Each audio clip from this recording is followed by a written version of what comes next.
everybody, and welcome back to another episode of Flock's Nest Sports Podcast. As always, I am one of your hosts, Dallas, reppin' 52 of the Baltimore Ravens, Ray Lewis. As always, I'm the other half, Brendan, reppin' 54, Bobby Wagner of the Seattle Seahawks. We got a great episode for you guys today. We are talking all kinds of sports news, a little bit of soccer, baseball, and WNBA, with hockey and basketball on their off season. And then, of course, with the NFL regular season right around the corner, we are going to spend a lot of time talking about them. So, Brendan, let's hop right in. Soccer had their Euro finals this past week. How'd that go? So the Women's Euros was this past weekend, and it was the final was Spain versus England. This was kind of the expected final. Spain obviously won the World Cup in the women's side, I think 2 years ago is what it would be. Yes, because, 2 years ago, Spain won the Women's World Cup. But 2 years prior to that, England had won the Euros. So this was kind of the expected result was England versus Spain. England does get the win in the final. They win on penalties, and 3-1 on penalties. The game was tied going to penalties 1-1. So overall, pretty good game. I just kind of watched some of the highlights. I didn't end up watching all of them. But overall, it was a really entertaining game if you were to watch it all. Obviously, 1-1 going to penalties is about all you can really ask for in terms of a soccer game. Pretty high action, pretty entertaining.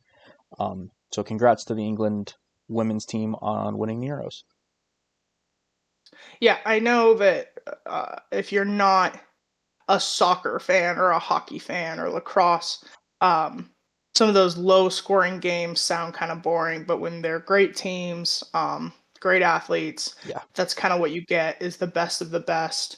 And going to penalties is a great way to end it. So, congrats to England. And in Europe, England and Spain are absolutely the best. And it's really not that close. It's not that close. So, congrats to them. Awesome.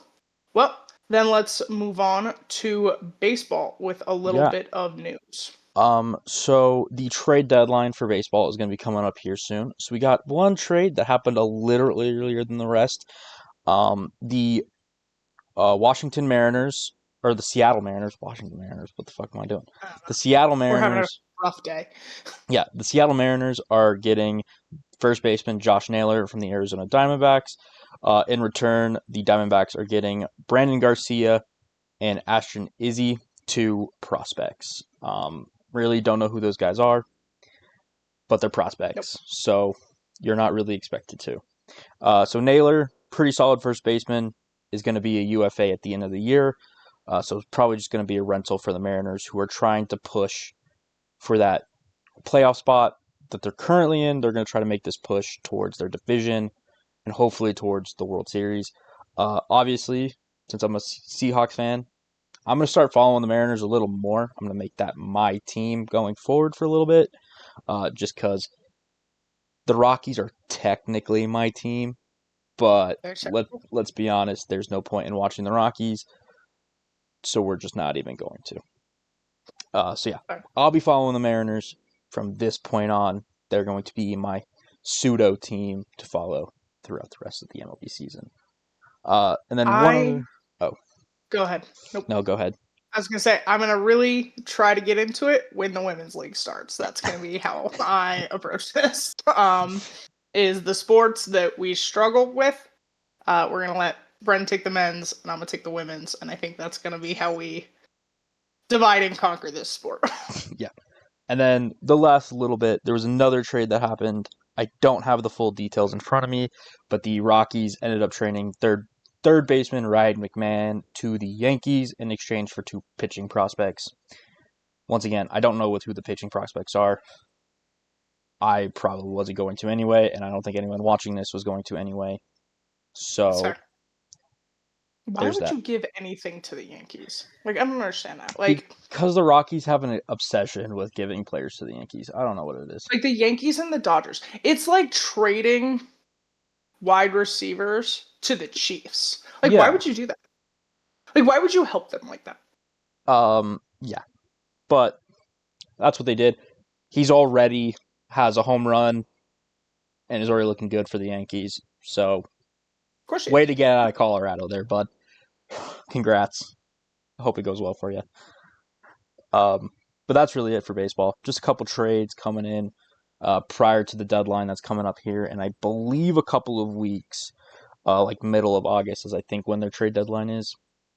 And so we're getting close, but some trades are happening a little prior. So Nice. that's what we got for baseball. Again, now that we're coming down towards the end, I will definitely be focusing a lot more, paying attention to specifically the Mariners, but the rest of the league as well. Nice. It's good to have a plan. Yeah. So, all right. Well, then we will move on to the WNBA, who has come out of their All-Star break. So yeah, I got on here last week and I advocated for paying women's players more, and that I thought they deserved that. But you have to generate revenue. And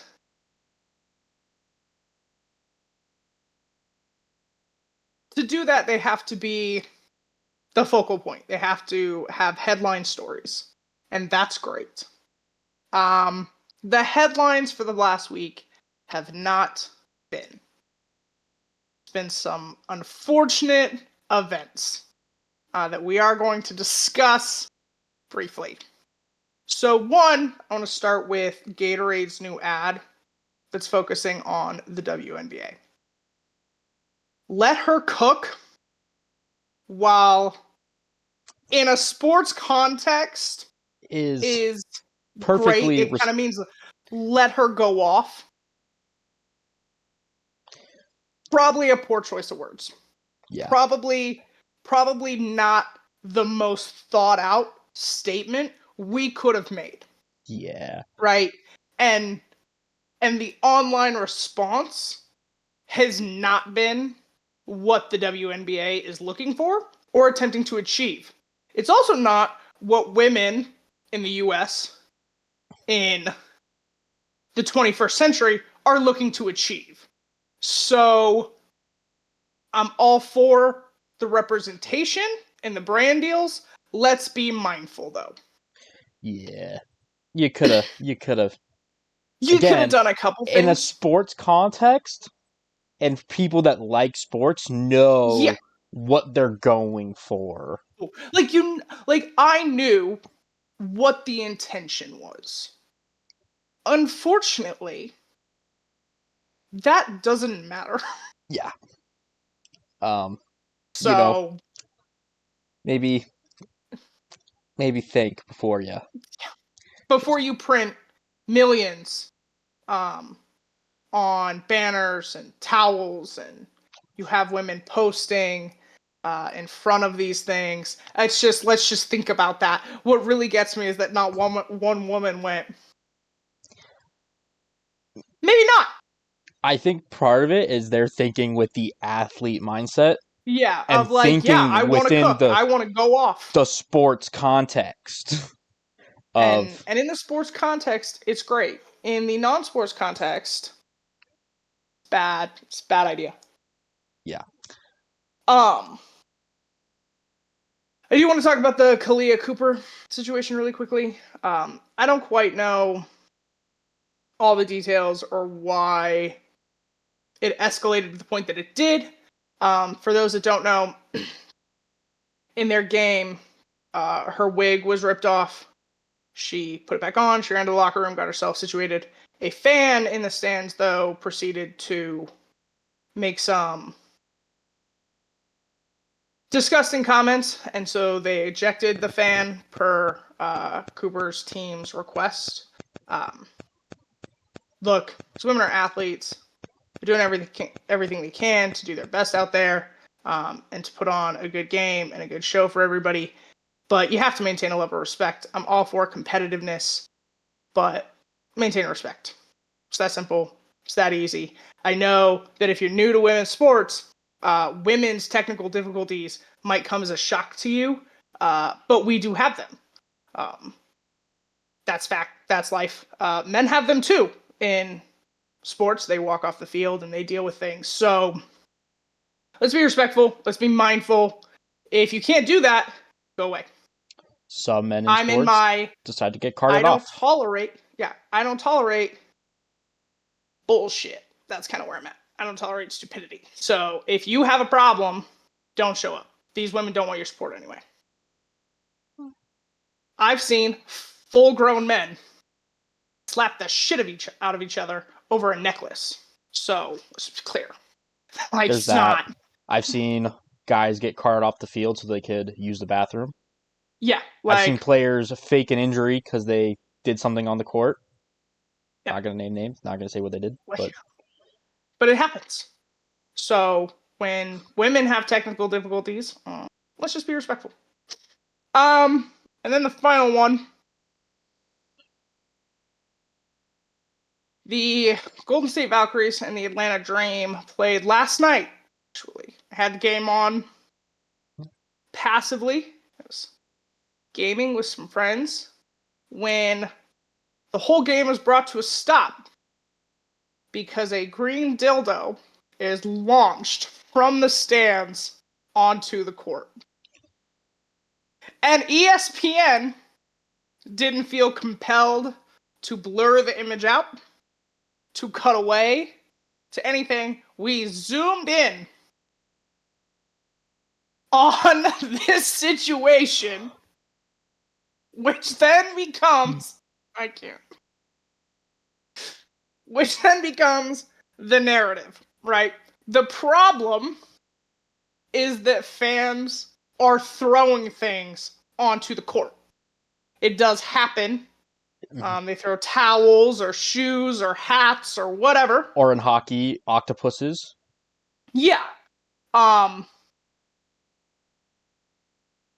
It's a safety issue. It's distracting. It's also wildly inappropriate. I was a little shocked at ESPN's response to the situation. But look, I don't support it. It's a little funny. I do not support this. Once again, it goes back to respect, maintaining demeanor. It's about safety. Let's just be appropriate. Let's just try to act like we know how to interact with each other on a decent human level. But it was funny. Yeah. Let's not make a thing of it, No, but it's definitely a little funny. it's a little funny. It should not be, though, the new thing. No. Like, it's inappropriate. Like, It's a family event. Shouldn't happen. the NHL rides the line on this particular situation. Because the NHL, there are multiple teams that have traditions that involve throwing things on the ice.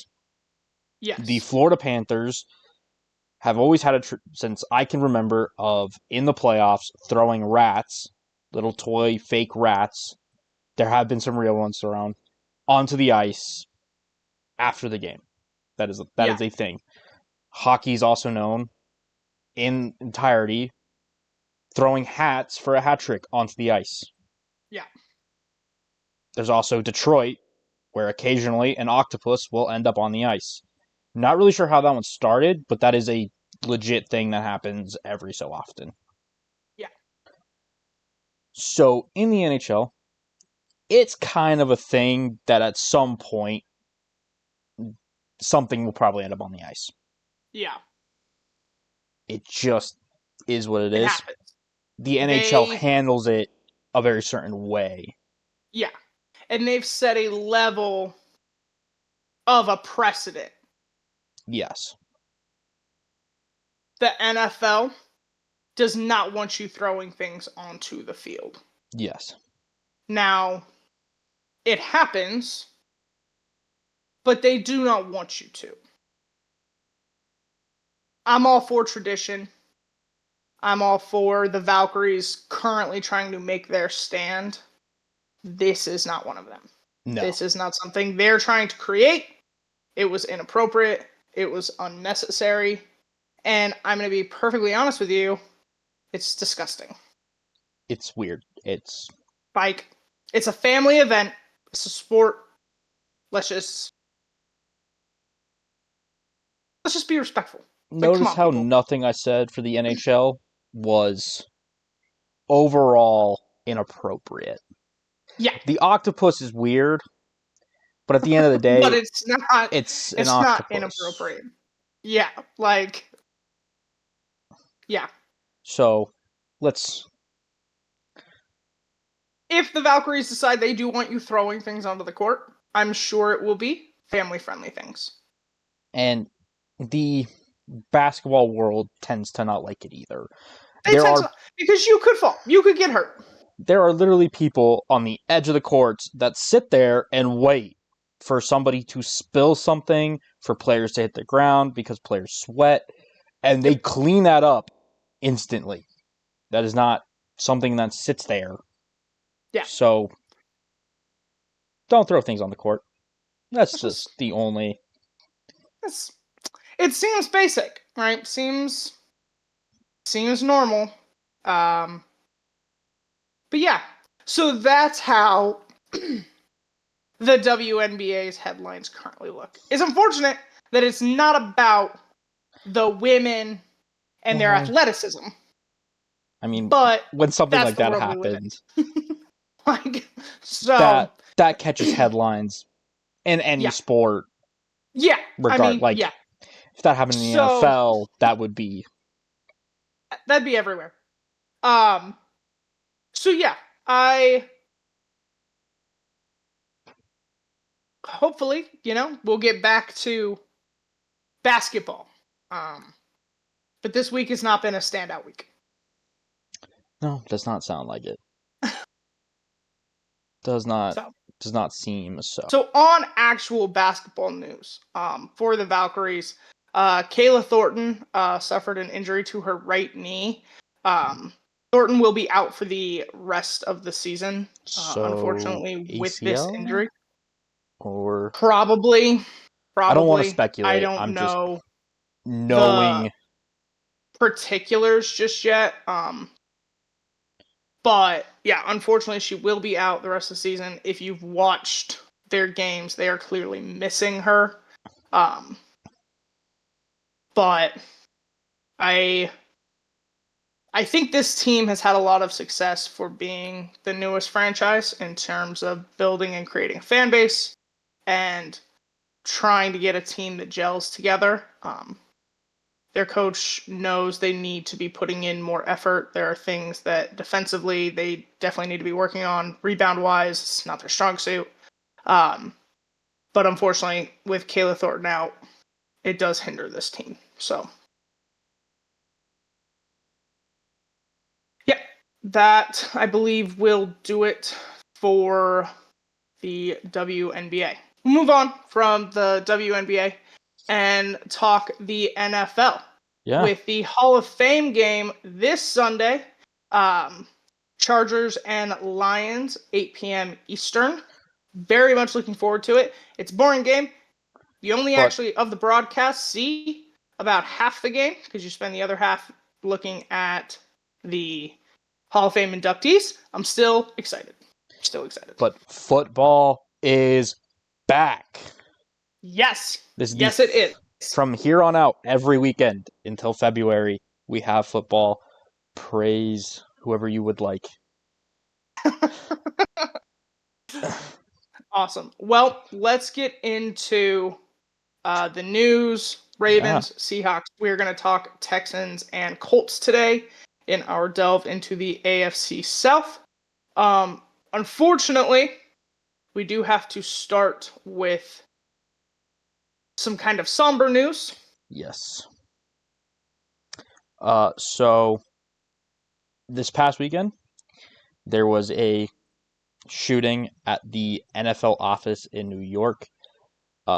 So far, it has been reported that at least one fatality and several injured. Obviously, this is terrible news. You want nothing like this ever. The Yep. NFL has made it clear that office is going to be closed for the time being. Employees there will be working remotely or can just take this time off as needed. So obviously, just a terrible occurrence, not something you ever want to hear, but something that Yeah. happened. And I think the NFL community will rally and will come back stronger and better from this. So prayers out to the families that were infected, and hopefully everything will go well from here on out. Yeah. Unfortunately, there's not much to say on the situation. We obviously don't know the details, and we most certainly aren't going to speculate on them. Um, I know I speak for both Brendan and I when we say we condemn these actions. And like Brendan said, our hearts and prayers go out to these people and to this community. And I do. I think the NFL will rally. I think as much as people may criticize the NFL uh, or different players or people's beliefs or whatever, they are a community. And despite team rivalries or things like that, they will come together. They will support each other, and that is the best parts of humanity. Yeah, and the So NFL has shown several times that the sport yeah, is smaller um, than then the man, people essentially. part of it. So So yeah, we'll move on to slightly better news and training camp, because training camp is going on and it's the time to get excited about the NFL. it is indeed. So we'll start chronologically as best as I can. Um, on the first day of practice for the New York Jets, Justin Field was carted off the field, I believe, or was helped off the field with an expected toe injury. Thankfully for the Jets and for Justin, it is just a dislocated toe, and he returned to practice like 2 days later. So he's fine. He's back practicing. He should be good for the start of the season. He dodged a real bullet here. There are some really bad injuries that this could have been that could have kept him out for the entire season. So thankfully for the Jets and for Justin, it's a pretty minor injury, and he's good to go. So good news there. Next, the Las Vegas Raiders made a pretty interesting decision. We do not know the entire story, but they released their defensive tackle, Christian Wilkins, who they signed just last season to a 4-year, $110 million deal. So they have, I believe, $15 million cap hit from releasing him. There are some reports, again, we don't want to do any speculating. These are reports that there was something that happened in the locker room that caused this to happen. Yeah, We're not really sure what is the cause. I've seen reports. I'm not going to, again, until it's confirmed, I don't want to bring anything false to this. yeah. But it was definitely a locker room altercation of some sort. So that was why he's released. I don't really expect him to sign anywhere until something is resolved with that, whether it's the full story or something. Yeah. Um, so Christian Wilkins is now no longer a part of the Las Vegas Raiders. Some good news for the Bengals, finally. Their 17th overall pick this year, Shamar Stewart, has agreed to his rookie contract, so he is now joining the team. So good for the Bengals. They finally figured it out and got him to sign his contract going into training camp. So he's in training camp. He is practicing. He is doing everything for the Bengals. I love how this news is worded because the reality is they fully guaranteed the contract and they took out the stupid clause. Yeah, That's what they did. That's all they did. they just Um, removed the clause. they removed the clause that wanted an insurance package for someone who's never had any problems whatsoever. So it was insane. But good for them. Finally making the right moves. And then Maybe they've seen our podcast and they were like, hopefully, man, because they're right. we continue with some good news for the Bengals. They have not re-signed Trey Hendrickson yet, but Trey Hendrickson is ending his holdout today and is going to join the team for practices and for training camp. So he still doesn't have a new contract. This is kind of a hold-in situation rather than a hold-out. But he has at least returned. He's in the building, and he's going to start practicing. So I think this is a sign of... Is he going to practice?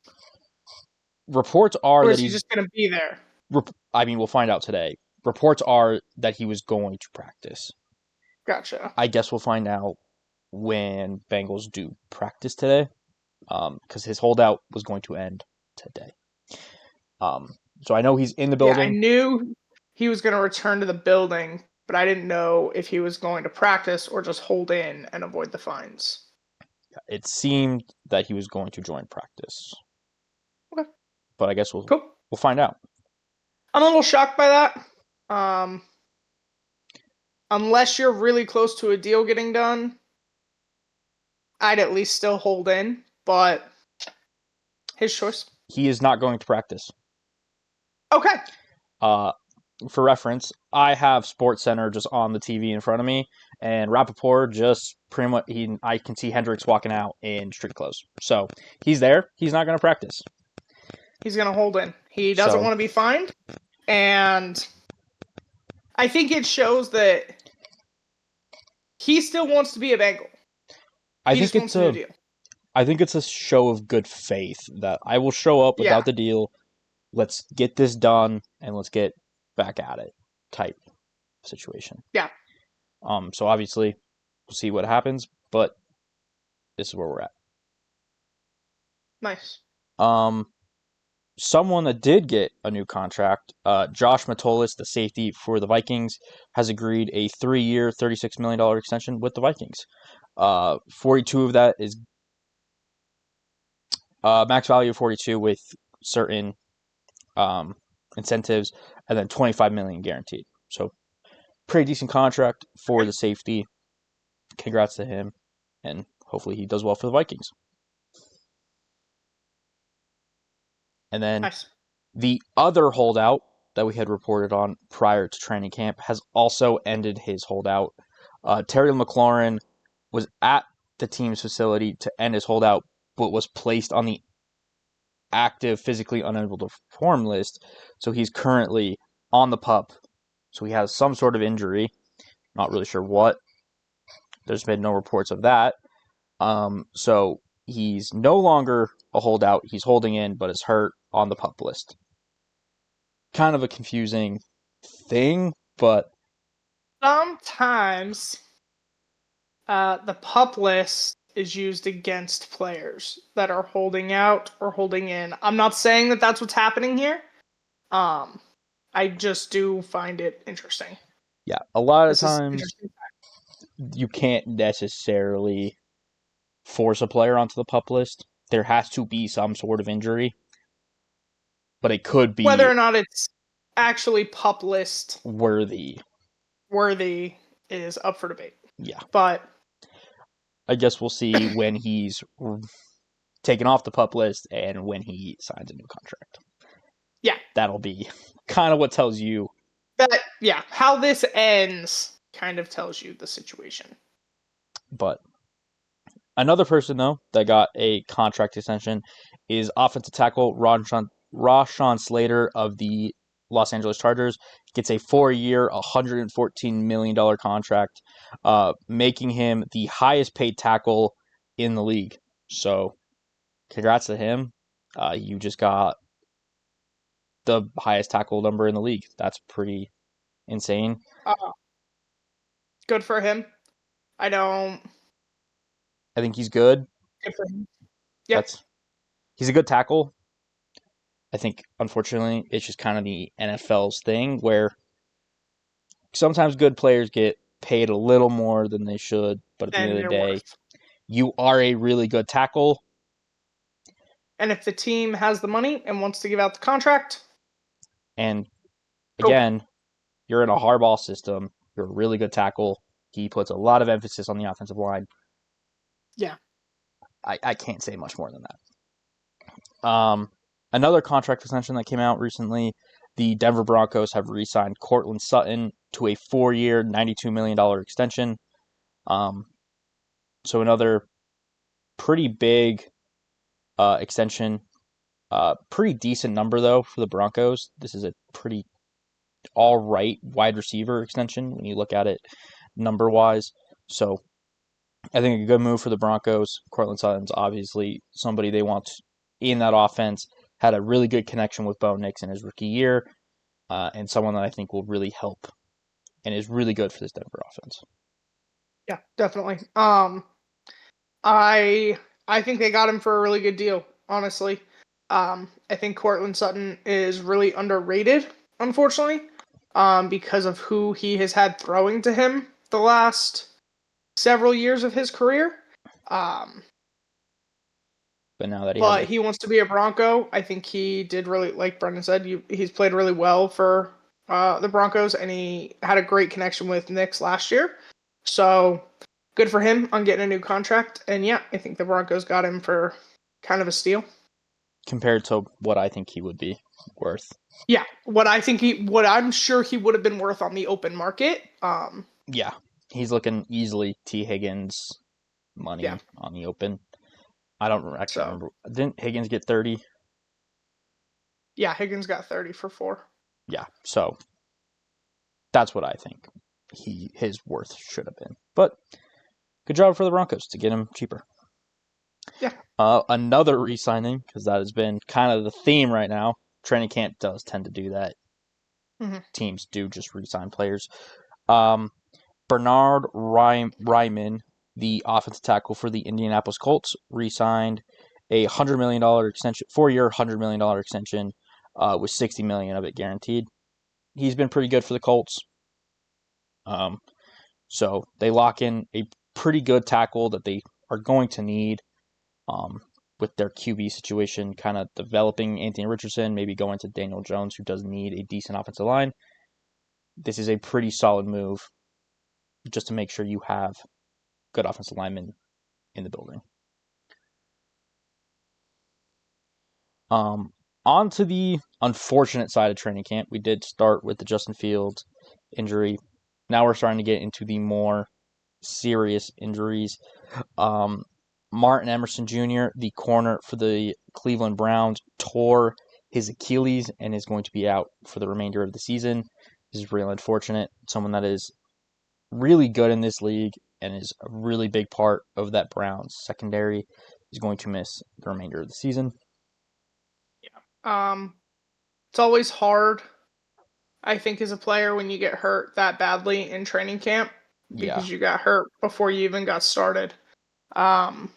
It is an unfortunate part of sports. It's an unfortunate part of football, and it's an unfortunate part of training camp. I feel bad for him. He is a really talented corner, but take the time he needs to heal, get better, and hopefully, as terrible as it is, when it happens early, it gives teams time to kind of reevaluate And what they plan. need and plan. So it's kind of a double-edged sword, but definitely unfortunate for him. Yeah. Continuing on with the significant injury, the Miami Dolphins secondary is, Hurst? yeah, that's the best way to put it.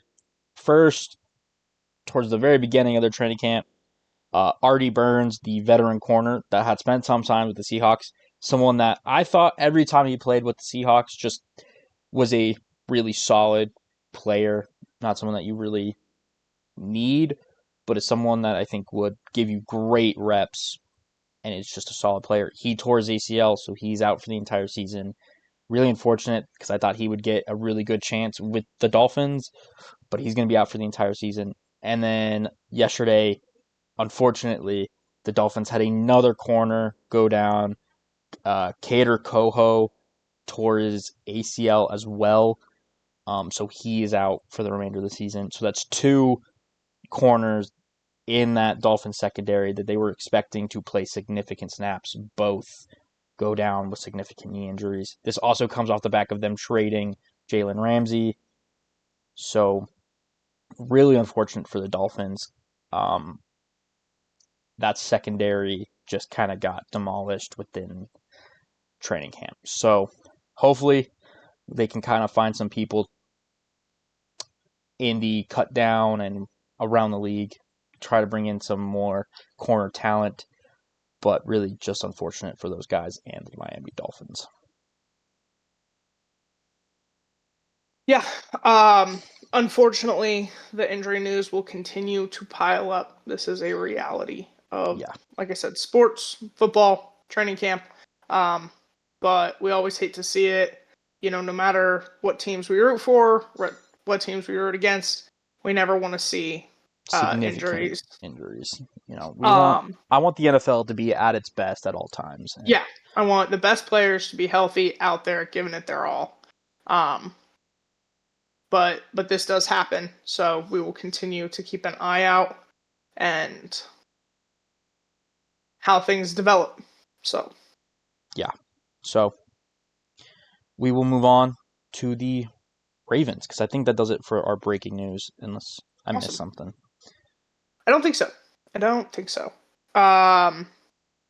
So I'm going to quickly address some of the criticism that John Harbaugh faced the last couple weeks. He was invited to the White House by President Trump. He did accept that invitation and go. Look, I could, for the most part, give a crap about people's political beliefs. You're entitled to them. We have the freedom of speech and the freedom of opinion in this country. Coach Harbaugh believes it's an honor to be invited to those things and have those experiences with himself and his family. That's a choice he makes. It's none of my goddamn business, is really what it comes down to. It's none of anybody's business. So, moving on. As for training camp itself, we are going to start with some hiring news, some injury news, and some standout news.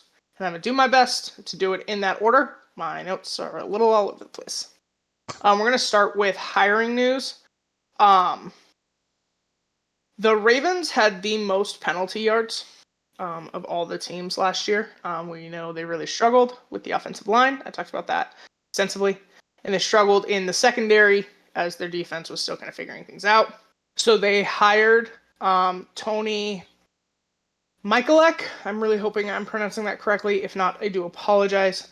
He was a umpire and ref for 23 years to help just consult the team and help them avoid these penalties, understand kind of the nuances of them, what individual refs are looking at, things like that, as penalties have been an issue for the first part of training camp. So this hiring was made kind of preemptively, seeing that the issue is still there. As we're saying, they're still rebuilding that O-line. So good for them to take those steps. Hopefully we see that improvement come the beginning of the season. As for injuries, Jake Hummel was put on the NFI list for a hand injury, non-football. He was then also taken off it last week. So he has returned to practice. It's all good. If you're watching Ravens practice or you're actively watching news, you did see that tight end Isaiah Likely was carted off the field on Tuesday after some extensive testing. He has a broken bone in his foot. He is having surgery today, and they expect him to be back before the start of the season. He will probably miss the remainder of training camp, but should be back come the start of the official season. So that's great news to hear. Could have been so much worse. So you hear get Carr off the field, and your first thought is you're done for the season. And it's really unfortunate, but I know part of what went through his brain was it's a contract year for him. This isn't how you want to start the season. I know there's been a lot of commentary out there about him versus Mark. That's not the situation on the field or in the locker room. They all play different important parts in this offense and to Lamar. So to hear that he could have been out for a long time, I was definitely scared, but it looks like the worst possible situation has been avoided. So That's good pretty huge. news. Excited to hear it, and we eagerly await Isaiah's return. After that, Jalen Armour Davis was carted off the field as well, and was having an MRI. I've heard no updates on the situation. What happened? What's hurt? What's going on? I know they're still looking into some testing, but hopefully he returns soon, or we get some information soon, as he was expected to be a key part of this secondary defense. So hopefully get some more information, and hopefully, once again, we've avoided worst case scenarios. Hopefully. Yeah. On to some standouts and news for the last week. The big standouts really have been the second years. Devontae Welker has put up big days, multiple days in a row. With Bateman was out one day with an illness, nothing major there. So he's gotten some real great reps with Lamar. I think we kind of saw that trust starting to be built towards the end of last season. If you all remember, he did catch his first touchdown pass. So we're seeing that develop. We're seeing more depth to that wide receiver position, which we all know Lamar loves. And Nate Wiggins had a really great standout day, breaking up multiple passes. I believe he intercepted Lamar once. So really great to see these second years coming along, finding their way, and building themselves into the system. For rookies, Mike Green has really gotten a lot of the attention and the praise. Malachi Starks has put up good days. Hamilton has praised him for being wildly ahead of where he was his rookie year. I think it helps because he has Kyle Hamilton. Yeah. So there's that. Arguably the best Mike safety Green in the league. Yeah. But Mike Green has gotten a lot of the praise. I think, unfortunately, that's a circumstantial thing. The secondary really has been kind of focused on the Jair acquisition and targeting him and making sure he's up to speed and things like that, because he is a veteran. He is likely to see more reps more early on. So I think Malachi is putting in the work. Zach Orr has definitely complimented him. He's just not getting quite the attention that I think most first-round picks would have because of that acquisition. As training camp continues, though, I do expect to see more of it. And I also think part of it is what you expect from a first-round pick. Yeah. So we'll talk more about it, but I think Seattle's first-round pick is kind of in the same boat of like, what to expect. You kind of understand what you're looking for. You want to focus on the back end of the roster that you kind of think only somewhat have a chance. And I think in Green's situation, given the concerns and the hesitations that came with him, I think people want to see early on that the Ravens made the right choice. But he's been complimented heavily by his teammates, by the coaching staff, to his work ethic and his commitment. He's definitely saying the right things at the podium. So that's all good to hear. As for the kicker competition, I am hesitant to call it that, because kicking reps have not been divided evenly. By my count, Loop has kicked every day, and one day he split with Holland, the other one that they signed, but Loop has taken the majority of them. He's had primarily really great days. He had one day where he only went, I believe, 4 of 10. But when you kick that much, that often, that consecutively, I'm not surprised that he's had rough days. That's also kind of the point of training camp. I was gonna say, See I what have a works for him, rant see what coming up doesn't. about training Yeah, camp. but they definitely have not split the reps. So that's not what's happened. They split them in OTAs. Now, I It's think a distinction has been made. So, which I expect, given that they drafted one. So, other little just kind of cleanup news. Um, there have been no holdouts, no hold-ins. There is no drama at this training camp. I do believe there was a mild scuffle one day. But that's pretty common with the Ravens. It also looks like Steve Bisciotti renovated the pool at the training facility. I believe it's the third renovation in like 10 years. So Bisciotti continuing to put that money into these facilities and into these players.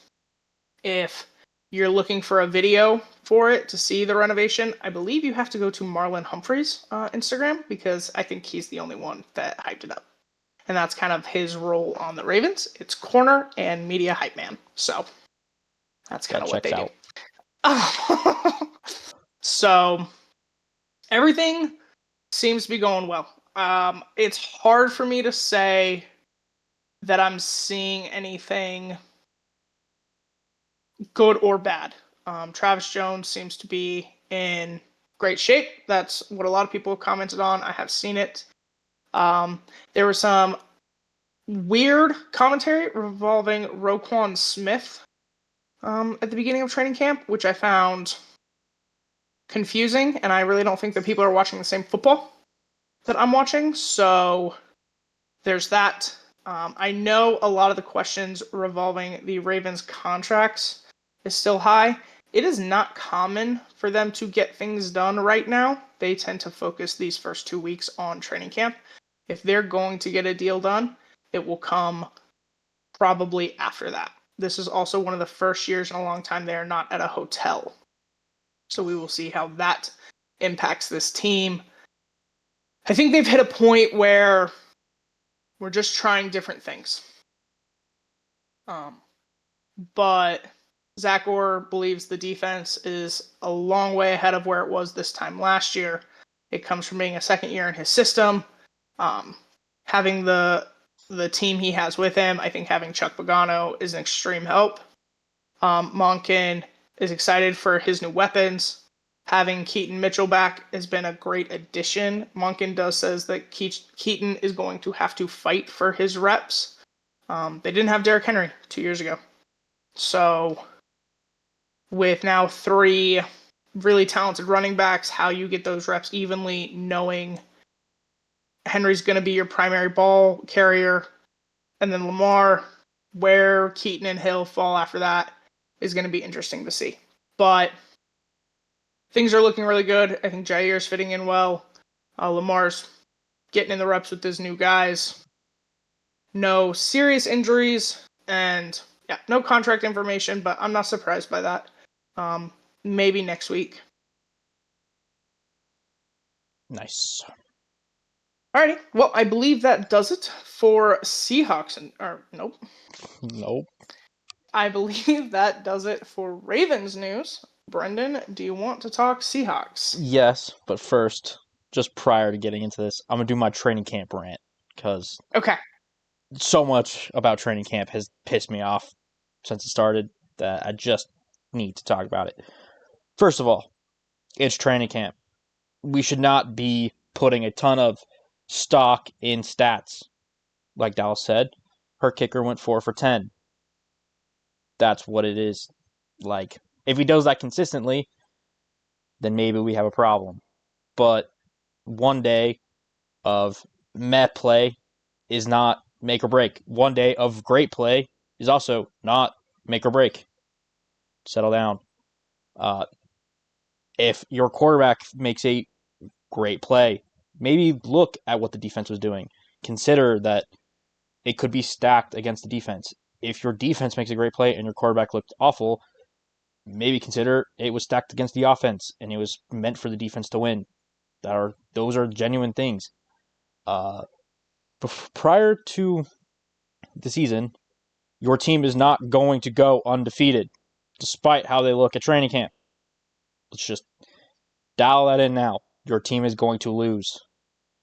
Yeah. I promise. And if a team goes undefeated, I'll shut up. But not every team in the NFL is going to go undefeated.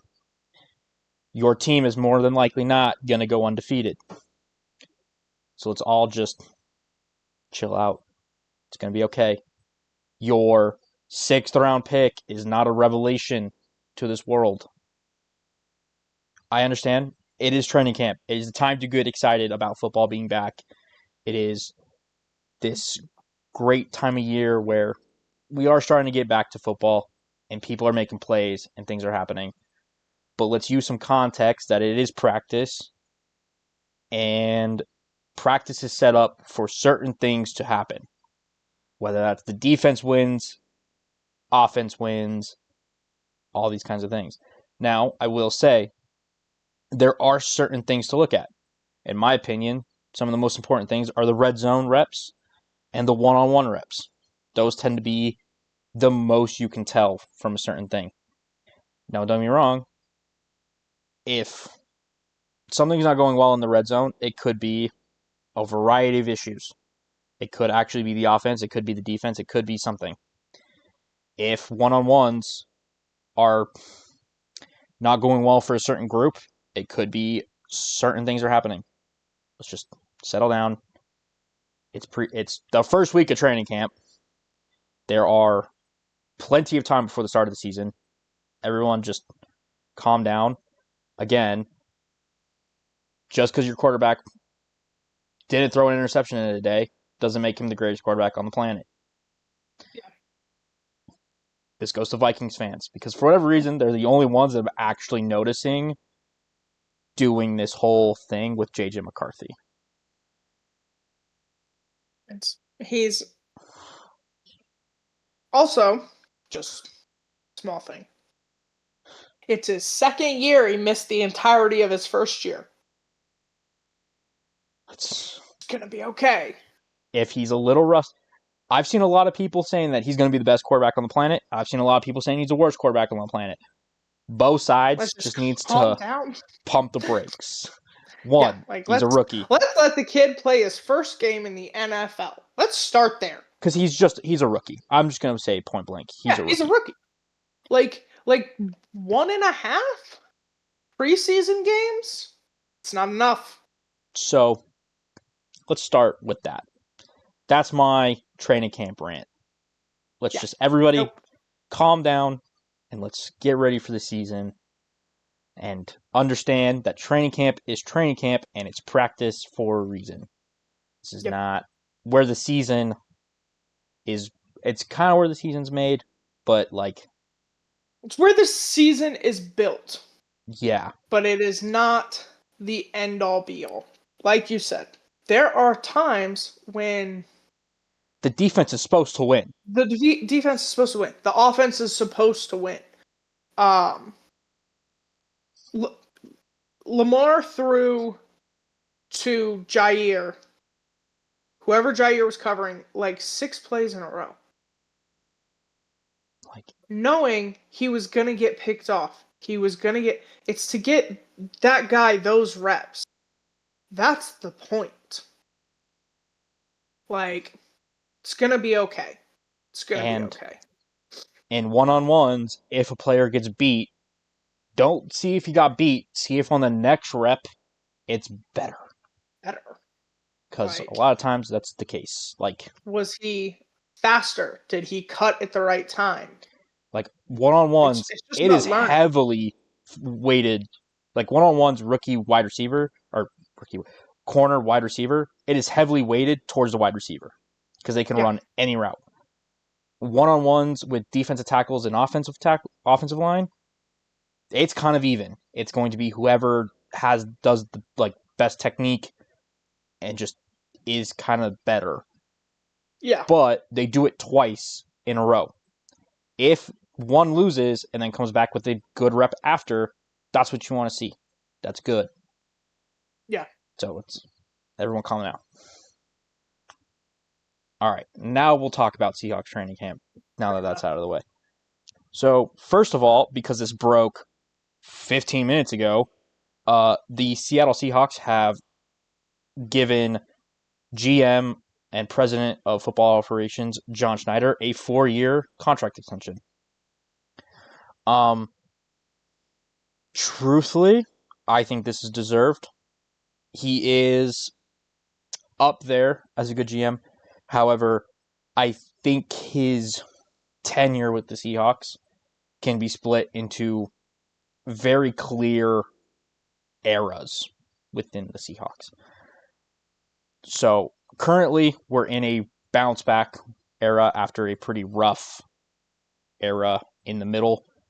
Because you had the Super Bowl, the really meh era in the middle, and now kind of the bounce back. We are in the bounce back, and I think he's doing a great job. He's had some really, really great drafts in the past couple of seasons, including this one. We'll end up talking about some of the rookies from this one.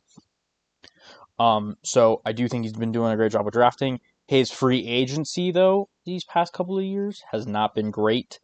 At the end of the day, I think the last free agency can be thrown out the window. He did not have a head coach giving him any ideas of who to sign, what kind of players they wanted, who they needed to bring in. So he brought in who he thought would fit. They weren't fits. It is what it is. Now that he has a coach ready and can bounce off and get the kind of players they want in, I expect free agency to go better from here on out. And I think so far, this free agency, I think they've done well bringing in Cooper Kupp, DeMarcus Lawrence, Jonathan Hankins. I think I'm missing Jonathan Jones, not Jonathan Jones. I can't think of the guy's first name now, but Jones, the tackle from the Ravens. So yeah, overall, I think this is a deserving contract. We'll see how well it holds up. I do think he is on his rebound phase, though. It is a little interesting. GMs in the NFL don't tend to last as long as he has. He's going into, I believe, his 16th he's going into his 15th season with the Seattle Seahawks as their general manager. So, general managers don't tend to last that long. He is one of the longest tenured ones in the NFL. So, again, I'm completely content with this re-signing. I think he's a great GM right now. I think he's proven it several times. You know, he did build that Super Bowl winning team. There was the patch in the middle that I think could have gone better, but I think you see a real shift in philosophies these past couple of years in terms of drafting and who they bring in for free agency. And I think that shift has really helped this team build. And I think the other thing is you already have Mike Macdonald signed for, I believe, 6 years. These next 4 years of Schneider will overlap with the last of Macdonald's contract. And I think that's big to have a GM tied to a head coach. I think that is a huge thing to have. I don't think any franchise will succeed without a GM and a head coach that are tied together. So, pretty big news for the Seahawks, but I think something that makes a ton of sense. Okay. Moving on to actual training camp things, we got some really, really unfortunate news. The Seahawks had one major injury so far this training camp. Third string running back Kenny McIntosh it has been confirmed by head coach Mike Macdonald that he has torn his ACL and will be out for the remainder of the season. This is really unfortunate. Really feel for him. In limited reps last year, he looked really solid behind a very bad offensive line and a very bad run game. So I was really excited to see him get an opportunity this year kind of fight for that third running back spot, maybe get on this roster as a kick and punt returner, because I know that's what he could do. Unfortunately, during the kick and punt, during the special teams portion of training camp, he went down with that injury, so he'll be out for the remainder of the season. Really unfortunate. However, the Seahawks do tend to do running backs better than every other team in the league in terms of they kind of draft one every year, and they know they need running back depth because you cannot have too many good running backs. They're going to get hurt. It is just a fact with the running back position.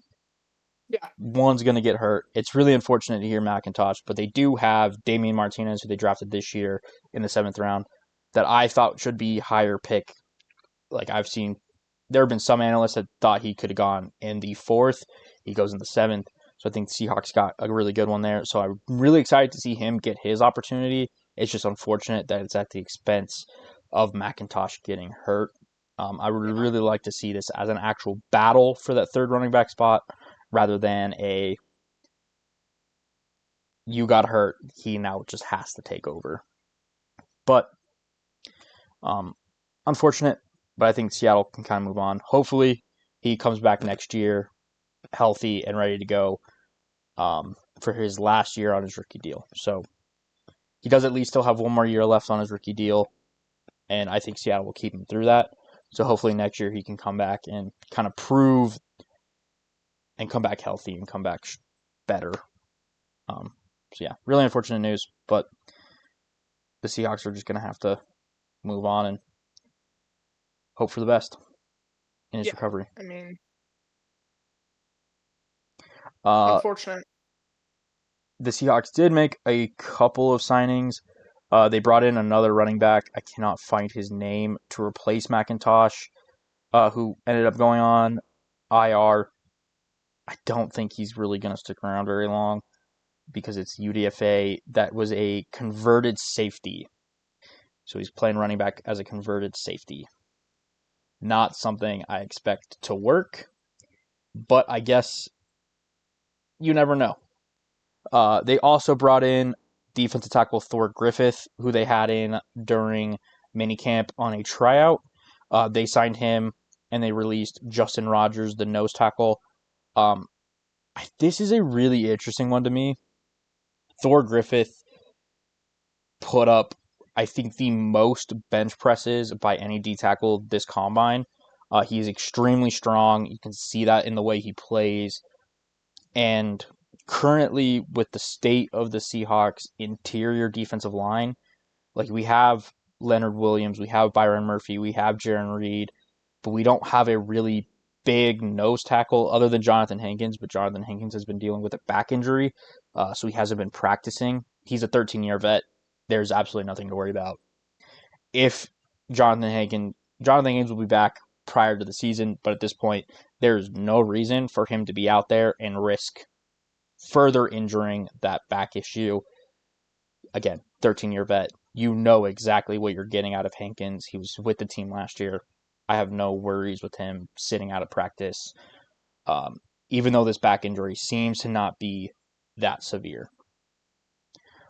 So I think this kind of signing, somebody that is a little bigger, can kind of play a nose tackle, I think is really interesting as maybe a developmental piece for if Jonathan Hankins decides to call it quits, whatever may happen. I think the Seahawks do now have a developmental defensive line piece that they can work with, and I think that'll be big. Beyond that, what's kind of been standing out this training camp, really it's the free agent signings. Cooper Kupp's looked as good as Cooper Kupp's looked in a long time. Looks healthy, is back being Cooper Kupp. I think it's not talked about enough in the media right now, but the media doesn't really ever talk about Seattle anyway, so who cares? Yeah. So Cooper Kupp looks back to what we think Cooper Kupp can be. Whether he can stay healthy is the real question, but right now he looks healthy. Him and Darnold have a connection that seems really good for their first time playing together. Like, it just seems Darnold's able to find him on every play, get the ball to him. It seems they're doing really well. And then DeMarcus Lawrence, I think, might go down as one of the most underrated free agent signings this year. So far, all I've heard is great things. McDonald called him the best drill player he's ever watched, which, if you know who Mike McDonald is, you know he does not praise players that often in that way. He's a very tight lipped, kind of gives them praise, but then also is like, but they have stuff to work on. They need to do this, this, and this to be better. So I'll praise you, but I'm not going to inflate your ego too much. He was praising DeMarcus Lawrence for almost an entire section, like media section. And so far, he's looked fantastic. He's in the backfield all the time. He is kicking some of these offensive linemen's ass in one-on-ones, which a lot of people are going to be like, well, that's not good. Our offensive lineman wasn't good last year. In my opinion, this is good because this is a vet that's been in the league a long time that is beating players, but is also going to be able to give them ideas on why they're getting beat.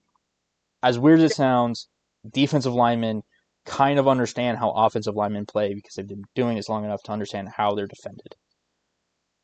Leonard Williams has been doing this for our rookie Gray Zabel. He's been bringing him aside, kind of explaining what he sees and how Gray Zabel can potentially improve on blocking in certain techniques going against the defensive lineman in certain techniques.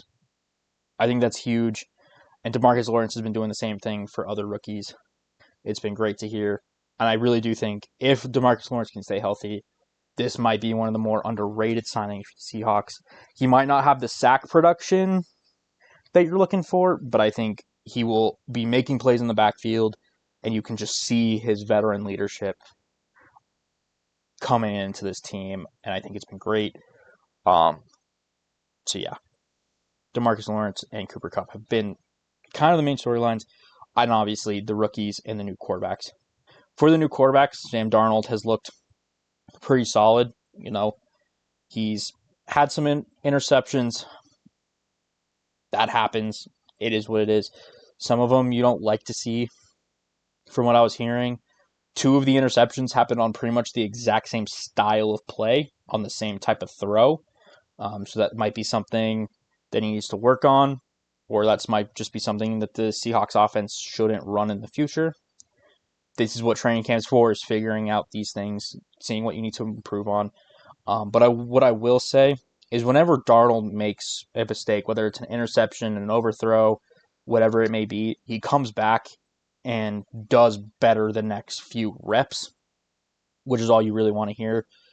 In terms of the other quarterbacks, Drew Lock is Drew Lock. He seems to be doing what he does. Will occasionally throw an interception.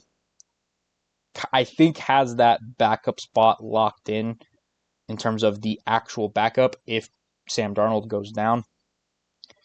And then Jalen Milroe has looked pretty good in terms of a rookie in training camp.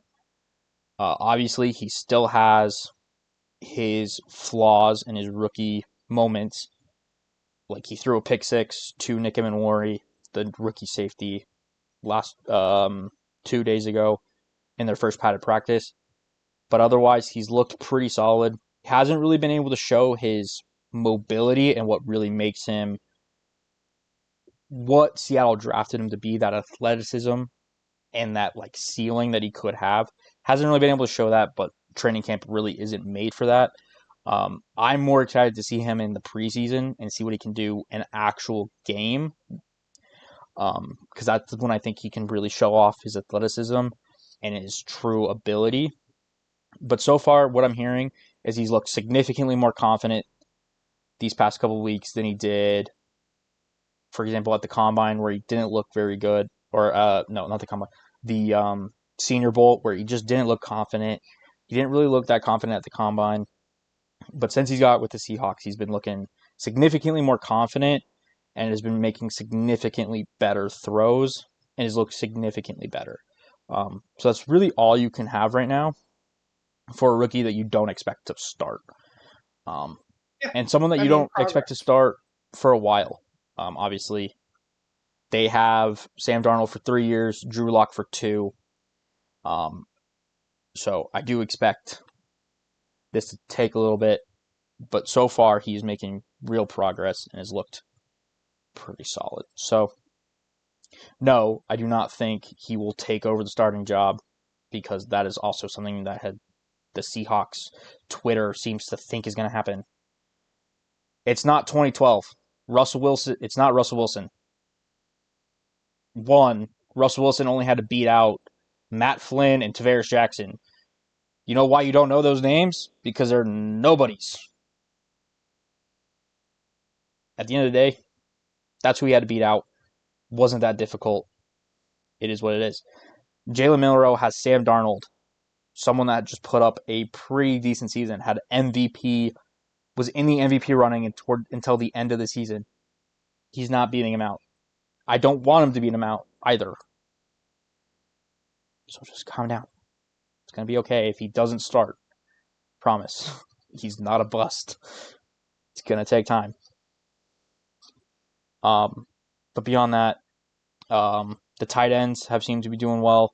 Arroyo has got a lot of praise. Torrey Horton, the rookie wide receiver, has gotten a ton of praise. And then the only other one I'll talk about is Gray Zabel. He has looked really solid as that left guard coming straight in. He just had his first press conference. And truthfully, he is not like other rookies. He was very good up at the podium, answered questions well, knew what he was talking about, wasn't an idiot at the podium, which we do see with some rookies. So You have to take a class. Have to take a class. so I will admit he did well for his first podium appearance, which I kind of put more stock into than I feel like you should. Um, No, I mean I get it. but there is a level of how do you interact with the media and what does that say about you type thing. And if Um, I can't stand listening to you at the podium, it's a problem. yeah. So I think he handled it well.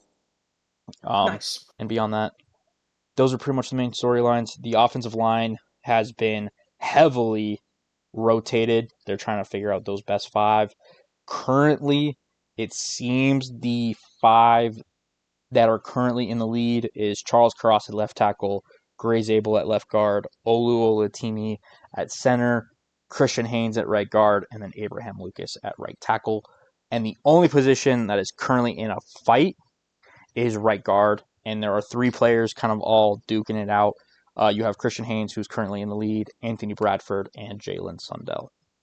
So I think that battle will go into after the first preseason game. I think they'll have that finalized after that. But I do think they want to see that group have a preseason game to see if they can't figure out anything from that. But beyond that, that is pretty much it for the Seahawks. It's been a pretty decent camp. Obviously, one major injury sucks, but it could be worse. So hopefully, knock on wood, we can kind of keep healthy, keep these pretty decent practices up. There has been several skirmishes within the Seahawks. Again, I'm not worried about it. One of them was two rookies going at it, a safety and a tight end. They got after it, but then hugged it out afterward. It was all fine. Some offensive linemen and defensive linemen are going at it. That's completely fine with me. None of those have ended up in punches thrown. So just intensity's up, competition's up, and that's fine with me. As long as at the end of the day you guys realize your teammates, I'm fine with it. So It happens. so yeah. That is pretty much it for the Seahawks. So far so good. Nice. I guess we'll see in the future. What's going on? Nice. I just had a little funny story because we were talking about one-on-ones and stuff. I guess they were doing one-on-one drills one day, and Mark and Jair haven't gone up against each other yet, and they were supposed to, and they ended one-on-ones before they could, and they were pissed. Oh, Like, what the fuck? yeah. Um, I guess the only funny story is from Gray Zabel's press conference. He let it. The first question is like, "How do you feel you're doing?" And he's like, "Honestly, I'm getting my ass kicked, but I don't know if you guys know, Leonard Williams, Jaron Reed, and Byron Murphy are all really good at football." And everyone was like, "Yeah, that's fair." Yeah. He has won some reps, but again, when you're going against Leonard Williams, who's one of the best D tackles in the league, and you're a Yeah, rookie, that's you kind of expect to get your ass kicked a couple times. you expect to lose a few of them, but it helps you get better. So And Leonard Williams has kind of taken it upon himself to help him out, even though he is a defensive tackle. Um, there are some knowledge there to be gained. So he has pulled Gray Zabel to the side a couple times just to kind of help explain certain things and hopefully nice. help Gray Zabel win the next rep. So that's where the Seahawks are at. It's been pretty good. Awesome. Well, then in our continued breakdown of the NFL as we head towards the start of the season, we will start our breakdown of the AFC South, starting with division winner the last 2 years in a row, the Texans. Yeah. So obviously Houston got the division win. Currently, they're sitting with 14 million in cap. That's fine. I think they're a team currently that doesn't need the cap space. If they make any signings, it'll be when the cut down happens. They're just so far. I think they're fine. They have all their rookies signed. Everything's good there. Um, Free agency. We'll start with who they kept, who they got. They did re-sign Daniil Hunter. That's pretty big. Really good edge rusher for them. Had a really good season. They brought in Christian Kirk to be a wide receiver. They brought in Cam Robinson to be a left tackle. Sheldon Rankins, interior defensive line. C.J. Gardner-Johnson, the safety. Derek Signally, the corner, re-signed. At one point was the highest paid corner, but has since been dethroned. They brought in Trent Brown, the right tackle, EJ Speed, the linebacker, Darrell Taylor, the edge, formerly of the Seahawks, and those are, I think, and then they also brought in Nick Chubb, the running back from the Browns. Hopefully, if he's healthy, he can really help this offense. I guess we'll see. And that's pretty much the big ones for them. Yeah, those are their big free agent signings. Pretty decent. Who they lost, they did trade Laramie Tunsil to the Commanders. I thought that was a pretty interesting decision at the time. They also did not re-sign Stephon Diggs. He went to the Patriots. They didn't bring back Robert Woods, the wide receiver. He went to the Steelers. They didn't bring back Jeff Okada, the corner. Went to the Vikings. They didn't bring back Kenyon Green, their left guard. They didn't bring back their backup, Case Keenum. And those are pretty much the big ones in terms of who they did not bring back. So, overall, I would say it's a wash. I think they got worse at receiver for now. We'll get to it in a second. They did have a pretty decent draft in terms of receivers. I think Laramie Tunsil was your best offensive lineman on a not very good offensive line. So I don't agree with trading him, but you did get a pick back.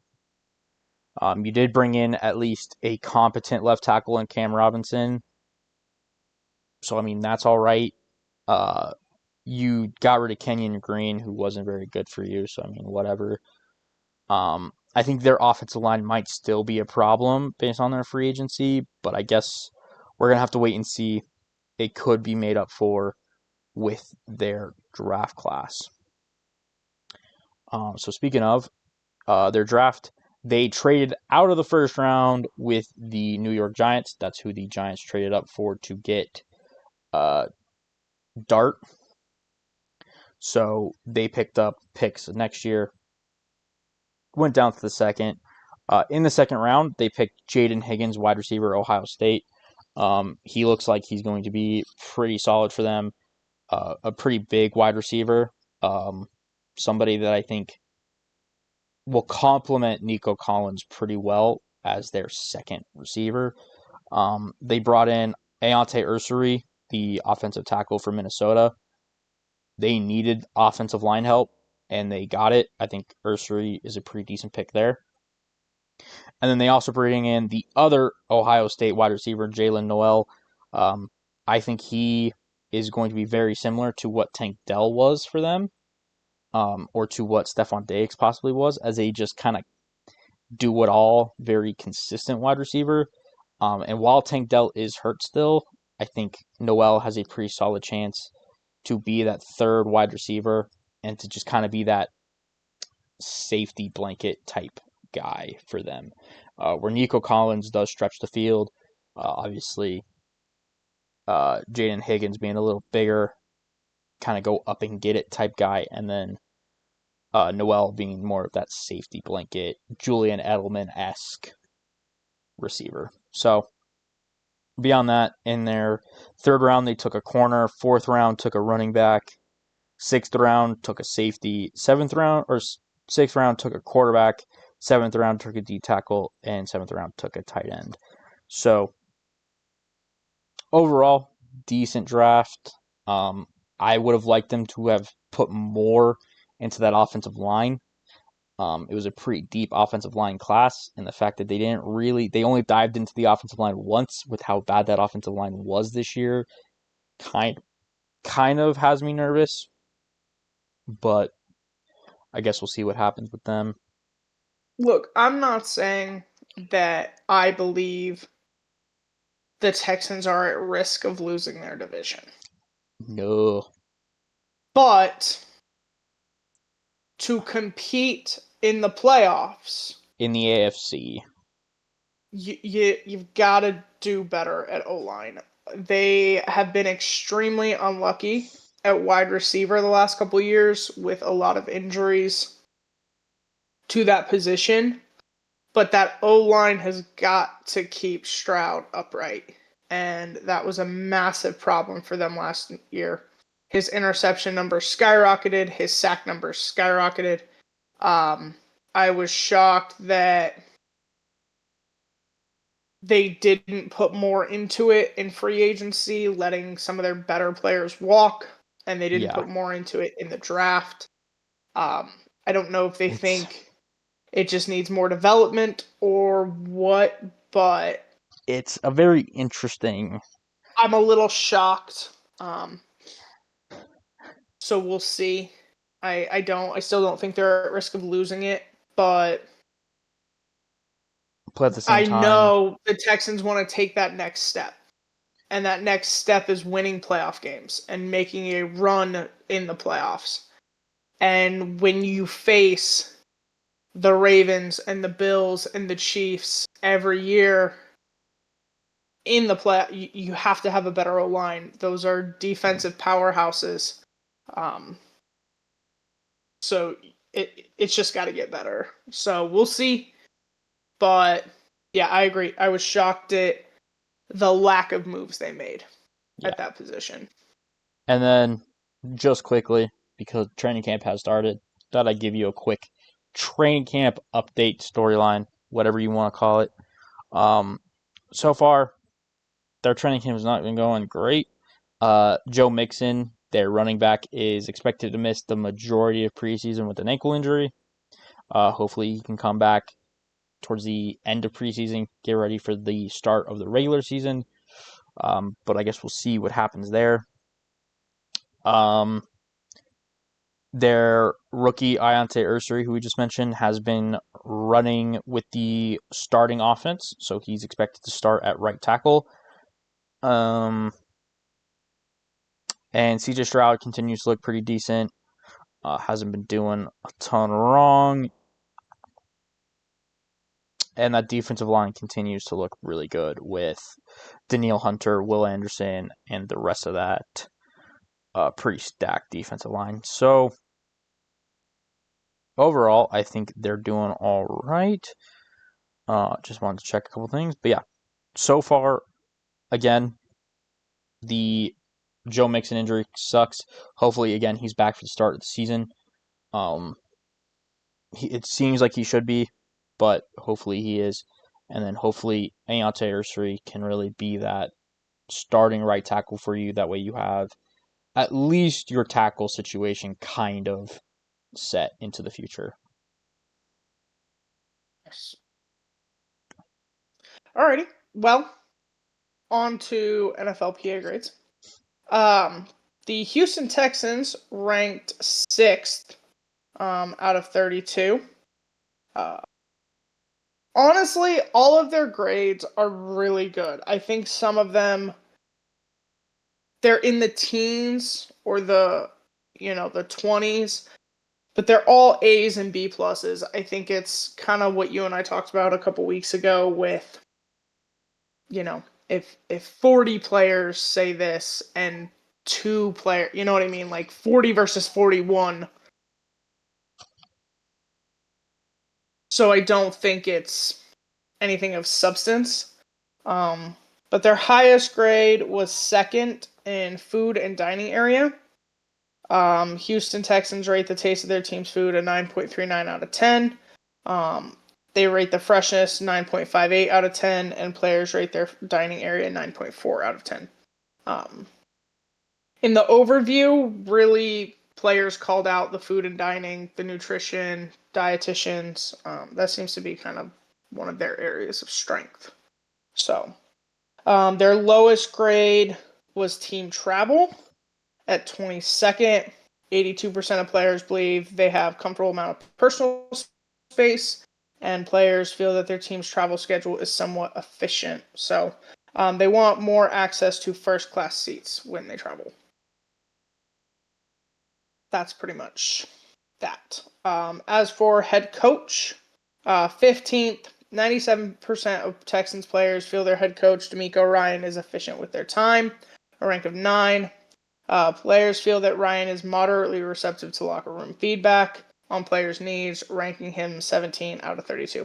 I kind of feel like players' coaches always rank a little lower on players' needs. I just feel like that's been the trend, is former players tend to be more of, you don't need it, you want it, but we're still going to do it this way. So they tend to rank, I think, a little bit on the lower end of that one. But he's been a great head coach, and that can't be argued with. His success speaks for itself. Yes. Ownership, owner Carl McNair, average rating for perceived willingness to invest in the facility is 9.49 out of 10. Players feel that their ownership significantly contributes to a positive team culture, rank of 6. And players feel that ownership is extremely committed to building a competitive team, a rank of 8. Man, to think about where they were a couple years ago is insane. Yeah. I will give them a ton of credit for how much they have turned this franchise around and how they have bounced back from the Deshaun from Watson. just decades of crap. Because they did have the one season with Deshaun when Deshaun was really good. And then. But that all kind of went to crap. Yeah. So, yeah, a lot of respect to them. Hopefully, they are building a team that can genuinely compete. Because I watched that Christmas Day game. Yeah, it's not. And it's It's one thing to win your division with the Jaguar, with the other teams we're going to talk about. It's another to take on the Ravens and the Bills and the and the Chiefs. Chiefs, and damn near Like the those are other. different things. In my So opinion, they're one of the worst teams gonna make the playoffs out of the AFC. So yeah, like they got to take that next step. They have to take. It's not enough to just make the playoffs. Ask the Steelers. You have to be able to compete in the playoffs. yeah. Um, I think that does it for the Texans, unless you had more. So I don't. we'll move on to the Indianapolis Colts, who finished second in that division. The Colts are sitting decent with 20 million in cap. Um, obviously enough to do whatever they need to do from here on out. The cap space at this point just kind of doesn't matter. Honestly, most of these teams are just going to roll it over to the next year, which is probably the right move. So, just kind of giving you a thought where they're at. Free agency.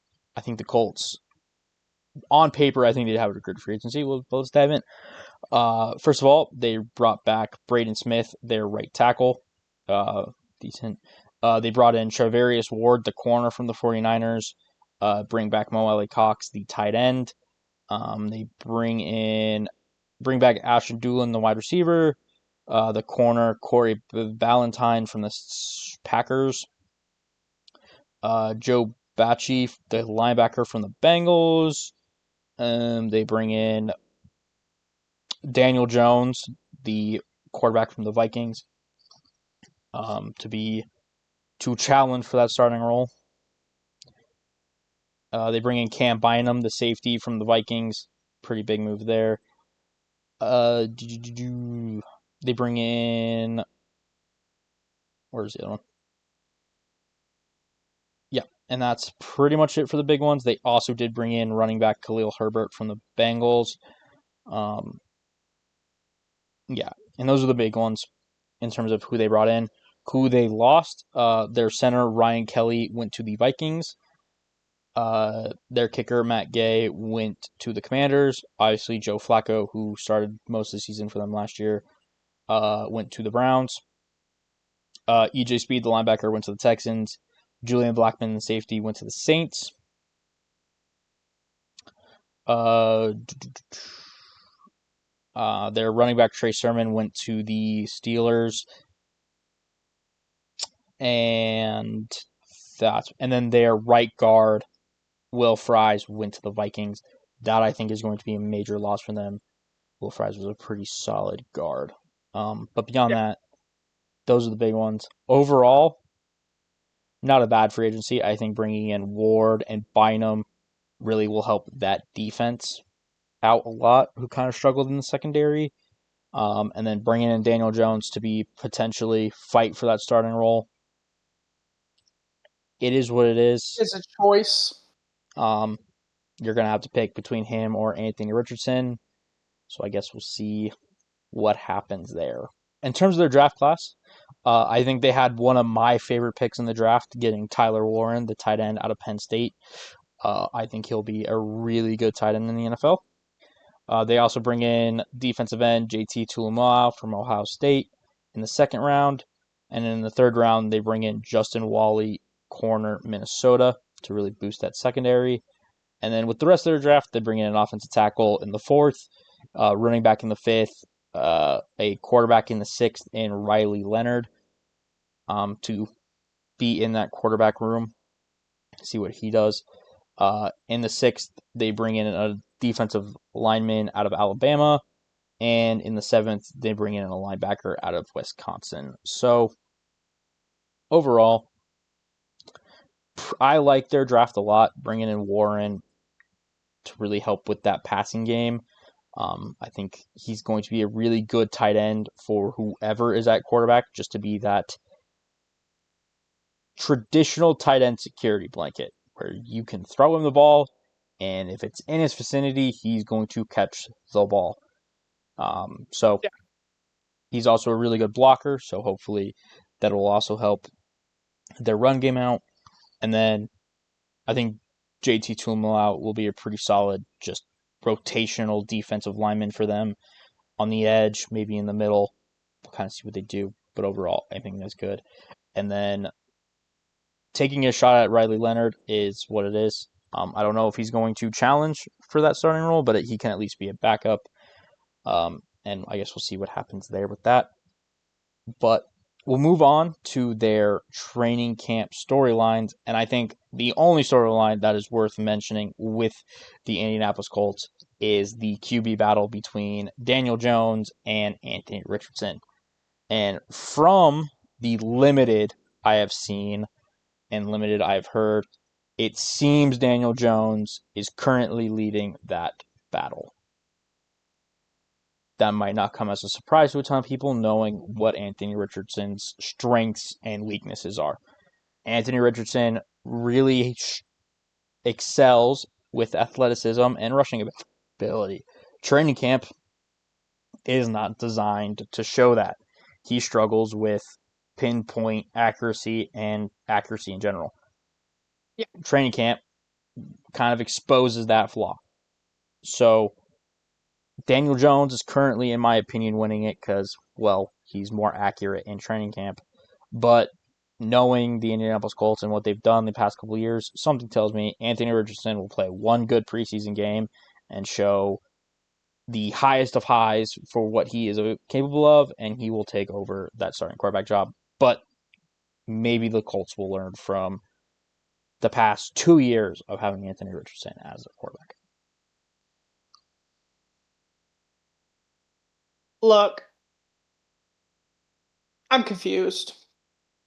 I'm I'm just not sure what the goal is. I think when you draft somebody whose college career consists of 13 games, you do it with the expectation and understanding like that person needs developing. Jalen Milroe was drafted with the expectation of needing developing.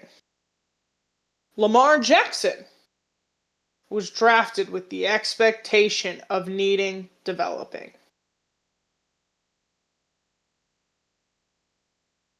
Anthony Richardson did not have the college career to justify a 4th overall pick. You think, okay, they did it, they're going to develop him. To then start him immediately, it not go well. Go back and forth between benching him, go back and forth between him and a backup, does not help his confidence, doesn't help him learn, doesn't do much of anything. You then bring in somebody who career highlight is one playoff win under a really good coach, really talented offensive mind. And they don't have a similar play style at all to compete with each other and hopefully get you to the playoffs, I think. But these are just strange decisions. Yeah. And I'm just wondering who we're going to develop. Because Daniel Jones is not hot off the street, ready to go. Anthony Richardson is not ready to go. So, yes, I expect Daniel Jones to do better in training camp. He has more experience. He is a more traditional quarterback. Doesn't mean it's good. Yeah, pretty much. So, okay. They're Look, at the... not my circus, not my anything, I guess. But I'm confused. Well, I'm confused what the overall goal is. Like, okay, and then what if Daniel Jones wins the starting job? You still have a 4th overall pick sitting on your bench. Are you going to develop him? Like, what's the plan? that should be the plan. is roll out Daniel Jones and let Anthony Richardson sit there healthy, because that's the problem. Is the last couple times he A sat, problem. yeah, it's a problem. The last couple times he sat, he's not been healthy, so he has not been getting reps in. So Yeah. maybe, putting him on the bench when he's healthy might help the situation. I don't know. I don't know if there's any helping the Colts situation. Um, but you've got to make a choice, and you got to make it soon. Yeah. Is it I mean, stick with Anthony Richardson and develop, or move on? you're going into year 3 Of 5. of him. You have 5 years So to really. You have 4 years plus the 5th year option to kind of figure it decide. out. And a first round quarterback should not need that long. Yeah, So either you screwed up or it was never there to begin with. But that decision needs to be made. soon. Yeah. So, So, all right. Well, we will get into their grades. Ranked 19th out of 32, very middle of the pack. Um,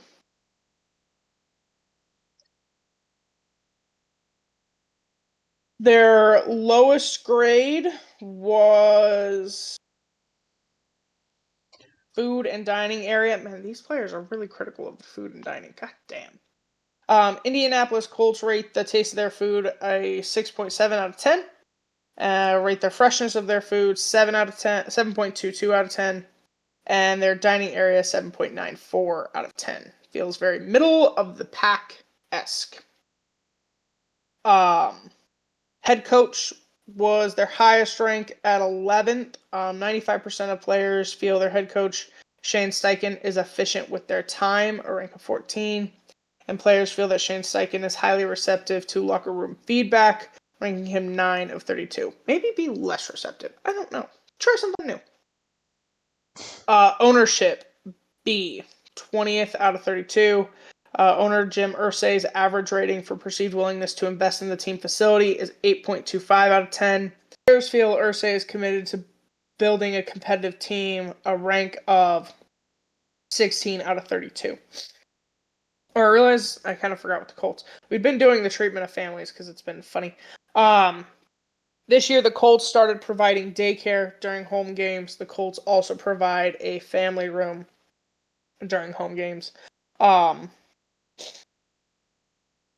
With the introduction, their rating improved from a D last year to a B minus. So, look, I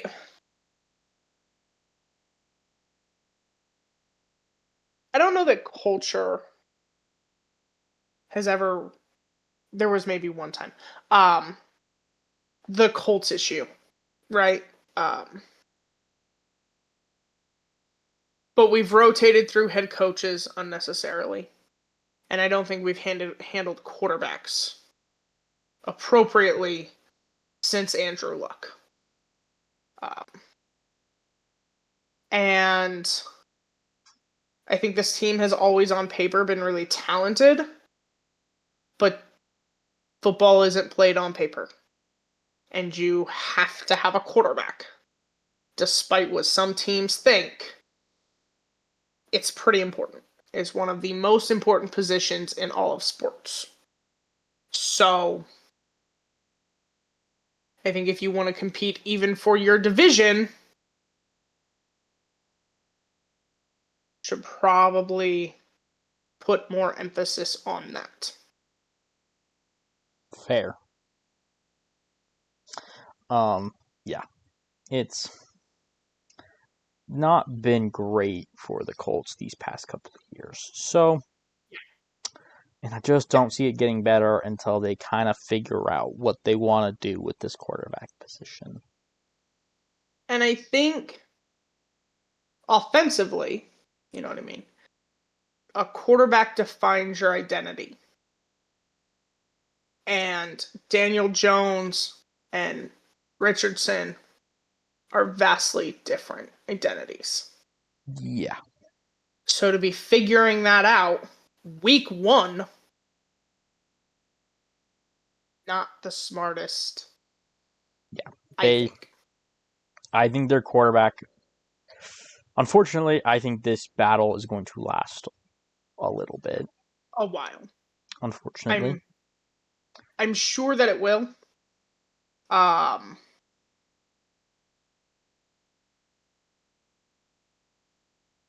But I don't think that helps. no, no, it does not.